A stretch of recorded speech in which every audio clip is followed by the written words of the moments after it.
We achieve that, and we are going to continue our efforts with our All India leaders to oppose this merger. All right, moving on, the back and forth on 3G spectrum pricing continues. Telecom Commission has sent the TRAI's recommendations on pricing back to the regulator for clarifications. We're now joined by Malvika Jain for more details. Malvika, what is going on? There is a TRAI recommended price, the DOT recommended price, and now the Telecom Commission has rejected the recommendations by TRAI altogether. Is that so? Well, you know, if you remember yesterday, the DOT's internal panel had recommended a reserve price for 3G spectrum 43% higher than what the TRAI had recommended. And now when this was taken up by the Telecom Commission today, which is an interdepartmental committee, they found it necessary to send back the recommendations to the TRAI, given that there was a huge variance in the price that the government wanted and that the regulator had recommended.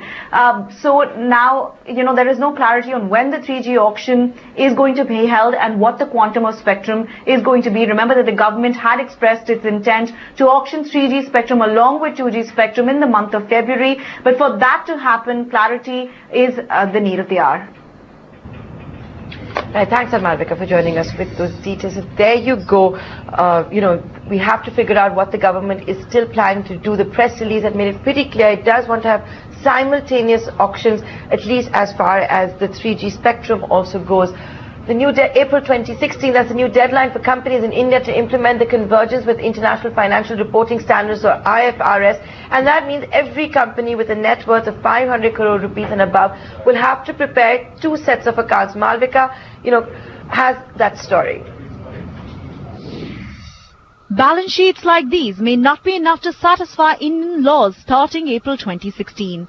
That's the new deadline the government has set for companies in India to disclose their books of accounts in a manner that converges Indian accounting standards with International Financial Reporting Standards, or IFRS, as it is popularly known. The convergence itself will happen in 2 phases.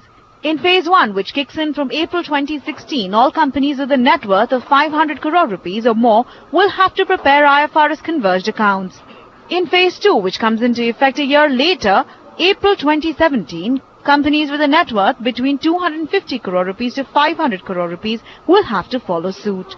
To get the show on the road, the government is likely to notify 39 revised Indian accounting standards by mid-February and will also notify separate tax accounting standards before Budget 2015.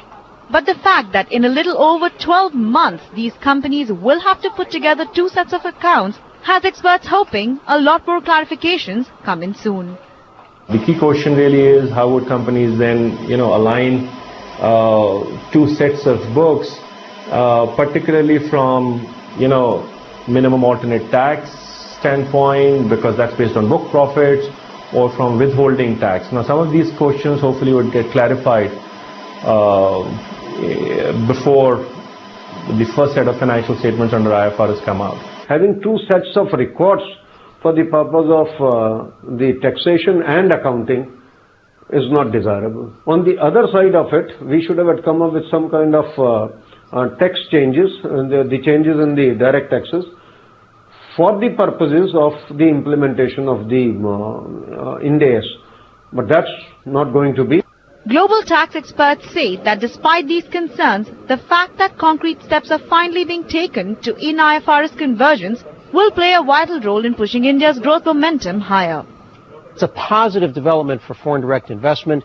It's a hassle for, of course, many companies, but it's a worthwhile change, I think, because it'll make investment and analysis of companies easier for those companies that want to invest in India. It's a pretty significant change. There are a few carve-outs, but all in all, it's a positive step to make it easier for outside investors to analyze Indian companies' financial statements. The other matter of concern is that the roadmap does not cover banks, insurance companies and NBFCs.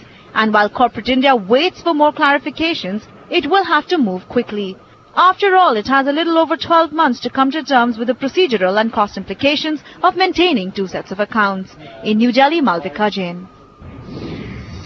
Business confidence across the world has fallen at the start of the new year. That's the finding of a Grant Thornton global survey. But businesses in India are the most optimistic. 98% of India Inc. is optimistic about the economy. This is well above the global average of just 41%. Now, the global average is as low as that number due to lack of optimism in the United States, where business confidence has dropped to 59%, and in China it's even lower at 22%, and in Japan it's actually in negative territory. But back